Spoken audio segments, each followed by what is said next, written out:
চাঁদাবাজির দেশ, হত্যাকাণ্ডের দেশ, অবৈধ ক্ষমতা দখলকারীর হাতে বাংলাদেশ আজকে সেই সুনাম সম্পূর্ণভাবে নস্যাৎ হয়ে গেছে। বাংলাদেশ এখন ধ্বংসের পথে। সারা বাংলাদেশ এখন চলছে, জেলা উপজেলা ইউনিয়ন পর্যন্ত মামলা দিয়ে হয়রানি করা হবে অথবা আগুন দিয়ে পুড়িয়ে দেওয়া হবে। এই দুটি কাজই তারা করতে পারে। বাংলাদেশে কারো কথা বলার অধিকার নাই। কোনো সংবাদপত্র অথবা টেলিভিশন কেউ কোনো নিউজ দিতে পারবে না। চরম মানবাধিকার লঙ্ঘনের মধ্যে দিয়ে বাংলাদেশটা চলছে।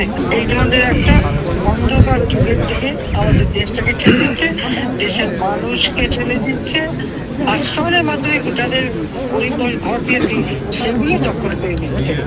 মানে দখলবাজি, চাঁদাবাজি, আসামি হোক আর না হোক সেখানে যে তাদের কাছে চাঁদা দেওয়া নইলে মামলা দেওয়া।